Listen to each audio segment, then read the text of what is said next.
Vastutaha. In fact, Janatam, for those who understand, Atra, in this world, Krishnam, Lord Krishna, Stashnu, stationary, Charishnu, moving, Cha, and Bhagavat Rupam, the manifest forms of the personality of Godhead. Akilam, everything. Na, nothing. Anyat, else. Vastu, substance. Iha, here. Kinchana, at all. Translation: those in this world who understand Lord Krishna as he is see all things, whether stationary or moving, as manifest forms of the Supreme Personality of Godhead. Such enlightened persons recognize no reality apart from the Supreme Lord Krishna. So you can repeat: those in this world who understand Lord Krishna as he is, see all things, whether stationary or moving, as manifest forms of the Supreme Personality of Godhead.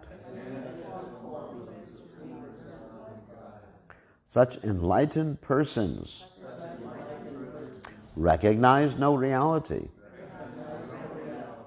apart from the Supreme Lord Krishna. So, purport by the servants of His Divine Grace, Srila Prabhupada, everything exists within Lord Krishna, and Lord Krishna exists within everything. Still, the order of progression is always from the energetic to the expanded energy. Lord Krishna is the original identity from whom all other identities emanate. He is the supreme energetic from whom all categories and dimensions of energy become manifest. Thus, our personal bodies, self, family, friends, nation, planet, universe, and so on, are all manifestations of the Supreme Lord who expands himself through his personal potencies. Lord Krishna is certainly the supreme object of our love and attraction, and other objects such as body, family, and home should be secondary objects of our affection. Moreover, a close analytic study of the actual situation will reveal that even the secondary objects of love are also manifestations of Lord Krishna. The conclusion is that Lord Krishna is our only friend and object of love. In his Krishna, the Supreme Personality of Godhead, Srila Prabhupada comments on this verse as follows: without being an expansion of Krishna, nothing can be attractive. Whatever is attractive within the cosmic manifestation is due to Krishna. Krishna is therefore the reservoir of all pleasure. The actual principle of everything is Krishna, and highly elevated transcendentalists see everything in connection with him. In the Chaitanya Charitamrita, it is stated that a Maha Bhagavata, a highly advanced devotee, sees Krishna as the active principle in all movable and immovable living entities. Therefore, he sees everything within this cosmic manifestation in relation to Krishna. So, Vastuto Janatam Matra Krishnam Snashnu Charishnu Cha Bhagavad Rupam Hakilam Nanyad Vashtviha Kinchana. So, Om Ganat Vimadandasha Gananjana Shalakaya Chakshur Unmiditam Yena Tasmai Shri Gurave Namaha.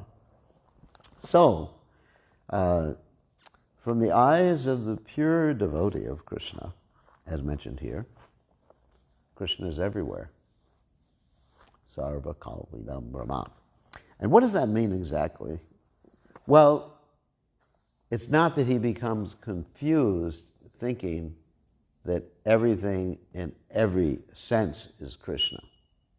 In other words, it's not that he thinks, well, this chair is Krishna, my wife, my husband is Krishna, my children are Krishna.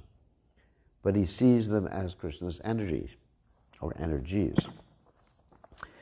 And when he sees them like that, these manifestations of the energies of Krishna, which in one sense are non-different from Krishna and different simultaneously, Achincha Beta Beta Tattva, they become impetuses for his love for Krishna. Just like in the study of emotions, spiritual emotions, there's this thing called vibhava. Vibhava means, for those who haven't heard this before, the emotion or that which stimulates the other emotions. And of course, generally we talk about how they're distinguished in two different categories, alambana and udipana. That is, directly Krishna. Now, obviously, if Krishna walked in this room, it would definitely be stimulating for us. You know, he just came in with his shawl. I probably asked him, do you need a jacket or something like that, Krishna? You know, it's kind of cold outside. So anyway, if Krishna moved in, we'd go, wow. And, you know, a little more advanced, if we see like the paraphernalia of the deities, that's udipana. Then we also become like, wow. Just like, you know, when I see a flute, I think of Krishna. Even at one time I was at Govardhan, and I heard flute music, and immediately reminded me of Krishna. It was just some mundane guy playing a flute. They had a speaker system there, so I just thought I had become completely self-realized. But then I realized it wasn't that, it was Maya. So anyway, so that's easy to relate that to Krishna. But for a pure devotee, he'll even see this chair and everything becomes a vibhava. Premanjana churita, bhakti velochanena, santakshiraiva vilokayanti, yam shaima sundara, achinchaguna svarupam, govindamadi purasham tamaham bhajami. Just like in other words, let me translate that verse. One's eyes are tinged with the salve of love of God. Salve means like something you put on your eyes to sort of cure a disease of love of God. And then he sees Krishna, santakshiraiva hrideshu vilokayanti, in his heart of hearts. Sees Krishna everywhere. So that's, you know, when I first joined the Krishna conscious movement, I thought that meant you'd see little Krishnas like floating in the air, you know, or, you know, looking at this piece of wood. I'd see somehow with a microscopic or atomic vision, I'd see the super soul. Or I'd look at one of you and see the super soul in their hearts. But it's not really what that means. It really means that, it also means you see Krishna. A pure devotee can converse with Krishna too, there's no doubt about it. But generally it means that these things just like make you excited. When you see this piece of wood, oh, it belongs to Krishna. And a comparison that I often make is when one is madly in love, everything reminds one of one's beloved. I mean, let's say, of course, I'm not madly in love, but let's say, oh my God, I don't want to use an example of myself. Anyway, let's say someone who was madly in love and they saw a chair in their house, and that would remind them of how their beloved would sit on a chair. Isn't it? Everything becomes an impetus. Or if you see it, because nowadays it would, if you would see a cell phone, it would remind, sorry about this, it would remind you how you were texting with your beloved. Sorry about that one, yeah. Anyway, so it just becomes like an impetus. The whole world just becomes like an impetus for your relationship with the beloved. Of course, that doesn't last for very long, we understand that, but a pure devotee, it goes on unlimitedly. Just got a text saying, please move the mic. Okay. I don't know. It's pretty loud in here, isn't it? Yeah, but I think that it's not going to. They have to turn the volume up. Actually, from home, when I was listening to the classes, it was not very powerful, it was not very strong. So maybe someone needs to turn the interface up rather than me speaking, swallowing the microphone. Someone needs to turn the interface between the computer and the mixer, turn the mixer volume up. Not the microphone volume up, because it's already too loud right now. So anyway, so everything becomes an impetus. It's also pretty high. It's all the way. Okay. Anyway, we'll do our best. So everything... People are getting deaf because of all the... Yeah, I mean, maybe you turn down the volume in here, of the speaker system. She's doing that right now. Because otherwise I have to speak so loud that everybody's going to just like go deaf in here. So anyway, so everything becomes an impetus for love of God, for a pure devotee. It's really amazing. And of course, pure devotees are on different levels according to their ras, according to the relationship they have with Krishna. So someone in Shanta ras, just, oh, how great God is when he sees everything. And so in Dasha, then, oh, I should serve God. Becomes an impetus for service. As I was listening to a class, Srila Prabhupada was talking to Mr. Patel, the famous Mr. Patel. And Mr. Patel was saying how he appreciates the greatness of Krishna, and everything. And Prabhupada said, "You are a Shanta Ras Bhakta." And Mr. Patel got upset. He said, "What do you mean I'm a Shanta Ras Bhakta?" And Prabhupada said, "Because you haven't come to the point of serving." And then Mr. Patel, tried to cover for himself. He says, "See, but I'm always serving your devotees here." And then Prabhupada, in order to try to bring him up to a higher ras, said, "Okay, we got some service for you. Would you please?" And Prabhupada was very gentle, trying to engage people in Krishna service. He wasn't demanding or pushing. So he said, every Sunday, so many of these young kids, and Prabhupada was talking basically about the kids who were from the poor families, come to the temple and they don't have enough to eat and they don't have enough to wear, don't have sufficient clothes to wear. And Prabhupada said, "Can you help with this?" So Prabhupada was trying to bring them up to a higher rasa. So anyway, so depending on one's ras, or taste or relationship, then a pure devotee coming in contact with this material energy just becomes ecstatic. He wants to serve more, or if he's on the has the relationship of service, he wants to serve more. If one's on the relationship of friendship, then one wants to just like be with Krishna and serve him in the context of friendship, or one of his the relationship, parental relationship. One feels very protective of Krishna. Parental means very protective. Just like people like, Kshatriya, that's what Kshatriya likes, to protect others. So that's really, the essence of the parental relationship isn't I just want to, play with Krishna just like I have a cat or a dog, I play with a pet.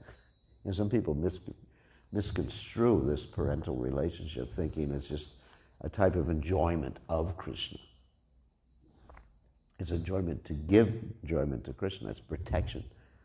And of course, the parental relationship also is manifest, as is all the other relationships. Like you have the different qualities of the material elements, like earth, water, fire, air, ether, and each one has a particular quality. They're all perfectly manifest within the conjugal relationship. Like the gopis, they're also thinking of protecting Krishna, because when Krishna goes out to pasture the cows, he doesn't wear socks like I do when I go around Govardhan. He doesn't wear anything on his feet, and the gopis are just feeling very protective of Krishna's feet. They're thinking, we put Krishna's feet on our breasts, and they get injured in that way. So what to speak of when Krishna's walking on the thorns in Braj? So anyway, so this is how a pure devotee sees things. And not only that, in the commentary of Srila Jiva Goswami on this particular verse, Srila Jiva Goswami states that when a pure devotee sees other incarnations of Krishna, not only the material energy, not only the spiritual energy, but when he sees other incarnations of Krishna, he just sees Krishna in his original form. And of course, we have that example of the Chaturbhuja story in Vrindavan and Braj, where Radharani is looking for Krishna along with the other gopis, and Krishna, in order to hide out from the gopis, has taken a forearm form of Lord Vishnu, Narayan, and Radharani and the gopis, they're looking, where is Krishna, where's Krishna? So all of a sudden, there's Lord Narayan, and the gopis, they offer their obeisances to Lord Narayan, and basically they say to him, where is Krishna? Please point the way. In other words, they're taking service from Lord Narayan in order to see Krishna, which is actually quite interesting. Lord Narayan has become their GPS, or Google Maps. And then Radharani is there, and Lord Narayan, that is Krishna acting as Lord Narayan, cannot manifest his extra two arms. They just disappear, and then he tries to make them appear again, and they disappear. You know, Krishna doesn't even have the, let's say, the energy, or in spite of being the master of all potencies, Parasya Shaktir Vidaya Vishurite, so Bhavaki Jnana Balakriya Cha. Besides being the master of all potencies in spite, he's not able to have enough potency to manifest two extra arms in front of Radharani. Doesn't have that energy. And that's how great her love is. So in other words, Jiva Goswami, as we mentioned before, states that all the other incarnations are within Krishna. And of course, we find that in the Dasavatar shlokas by Jayadev Goswami. You know, Keshavadrita Narahari Rupa, Keshavadrita Shukara Rupa, Keshavadrita Rama Sharira. It's all Krishna. So a pure devotee, and that's really how we understand Prabhupada's statement when Prabhupada says one should not concentrate his mind on any other, right? In the Bhagavad Gita he says, any other feature of this, I'm just paraphrasing, not exact quote, any other feature of the Supreme Lord other than Krishna with two arms. Because the devotee actually sees that. And it's not that devotees take that quote out of context and they say, I'm not interested in hearing about Lord Ram. But Lord Ram, you know, he's just an expansion of Krishna. I got to be careful nowadays throwing my arms around. Because yesterday I threw my glasses off when I was giving class. So just an expansion. But no, it's Krishna doing these things, or Lord Nrsingadev. It's doing these things. So anyway, so that's another point about how a devotee sees Krishna in everything and everywhere, according to Srila Jiva Goswami.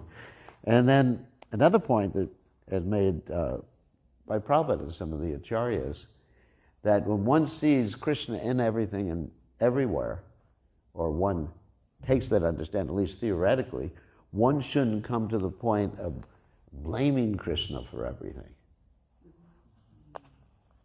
You know, say, you know, Krishna's in charge, he's controlling everything is energy, then why the H-E-double-L? Forgive the French. So why does he make things so miserable? And there's two explanations for that. I mean, one explanation is the explanation Prabhupada gave. He said it's like blaming the government for creating prison houses, right? So, you know, why does the government make prison houses? Why doesn't it just like allow everybody to be happy? Well, the prison houses created ultimately not by the government, but by the prisoners. You know, if you say why, you know, the ultimate reason for everything is always the why, not the how. How is just a mechanical explanation. Like you say, how does the Lord create the material world? Okay, little interesting, he breathes out, universes come out from him, expand, it's a little interesting. But to me, the real point is, why does the Lord create the material world? And that's the reason why the material world is. In fact, one time Prabhupada said, very interesting, you have created the material world. So when someone was questioning Krishna, why does Krishna create the material world? He said, you created the material world. Why? Because you had Krishna Bhadra Mukh, you decided to rebel against Krishna. You decided, or in the case of the criminal decided to disobey the order of the government. So you can't get angry, I'm innocent, why is the government... Of course, sometimes you do find innocent people who are being put in jail. But the Lord is omniscient, so obviously there's no innocent people that are being suffering in this world. And sometimes we say we're innocent. I remember when I was a young devotee, there was a particular sannyasi I was traveling with, and he would get real heavy sometimes. And I'd say, I'm innocent. And he says, you're not innocent. Even if you didn't do what I'm chastising you for, you're guilty. Because you have a material body, and you're in the material world. It's like that one story we learned, I think it was Nathaniel Hawthorne's story, The Scarlet Letter, right? Anyone remember that story? That this girl was not exactly the most chaste girl in the creation, so she had to wear like an A, adulteress or something on there. And so we're wearing a body that indicates our guilt. Also, when I was in the university, in chemistry lab, if you broke a thermometer, you had to wear it around your neck for a week. And that way you were guilty. Or like you go downtown Hillsborough, sometimes we go downtown, near the post office is the jail there. And then the prisoners are going to the courthouse, and they're wearing saffron clothes, brahmacharis, forced brahmacharis. They're wearing saffron clothes, and so we understand they're prisoners. And so we're walking around with this body, so we understand we're guilty. And so that's the first point that Prabhupada makes. Another point is that when people get angry with God because He has created such a miserable situation, that the misery is meant to not simply punish us, or not even punish us, it's meant to reform us so that we come to our senses. Just like you even have operations that are performed on you. I remember, I've had like minor operations, and the operations were for my own good. There was pain, because they say no pain, no gain. So there was pain, and then we felt better at the end. So we rectified. So anyway, so these are some of the explanations about this particular verse. Another thing the Acharyas state, very interesting, the Acharya's commentaries on this verse, is that Krishna can be seen as not only this material world, but as the cause of the material world, cause and effect, as we find in the Brahma Samhita, Ishwara Parama Krishna Sachinanda Vigrada Anadir Adir Govinda Sarvakarna Karnam. That verse, Sarvakarna Karnam. That Krishna is not only this material energy, but He is the creator of the material energy, the cause of this material energy. So He is the efficient cause as well as the material cause. That's described in the Chaitanya Charitamrita. The efficient cause is aikshata. Aikshata means when Krishna glances over the material cause. Material cause is the pradhana. Pradhana is sometimes mentioned as the unmanifest state of the three modes of material nature. It's like the clay, silly putty clay that people have experienced. So the efficient cause, Krishna glances at this clay-like substance or putty-like substance, and then implants the conditioned souls within the material universe, and that glance is called Shambhu. Shambhu, of course, is Lord Shiva. And so that way Krishna is the efficient, causes it to come into action, and he's also the material cause, the cause of the elements, as insofar as that's another one of his energies. So in this way, Krishna is both the cause and the effect. And then Krishna, Krishna is also in everyone's heart as the super soul. In addition to this energy, this material energy, being an energy of Krishna, but Krishna is personally in everyone's heart as the super soul. So there's many ways of seeing Krishna everywhere. The purpose of the material creation, the efficient cause, the material cause, entering into every atom of the material creation. How can you avoid Krishna? Prabhupada would sometimes say the wonder is not that someone sees Krishna, but the wonder is that someone doesn't see Krishna everywhere. I mean, it's amazing. I mean, just like, and I've given the example there several times before, when I was studying for my presentations on microbiology, how life comes from life, I would look at the cell and see Krishna there. Obviously I don't have spiritual vision. I didn't see super soul within the cell. But just because of the nature, the intricacy, the complexity of the cell, you see the designer. I mean, if someone's intelligent, let's say you see a building, then you understand there's a designer behind it. It's evidence there's a designer. And when you see something infinitely complex, like the cell, then you have to see Krishna. It becomes, when I was studying, it actually became a vibhav for me, studying cellular biology, microbiology. It was just like, wow, this is ecstatic. Not simply because I like science, which I do, but because it's just like, wow, this is great. It's like, to me, it was like seeing the deities. Maybe I'm in Maya.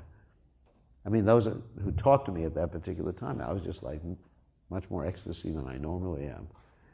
Because you see Krishna there. You look at any element of the material creation, you have to see Krishna. And the amazing thing is that the atheists, they don't see that there's God. They think everything came about by chance.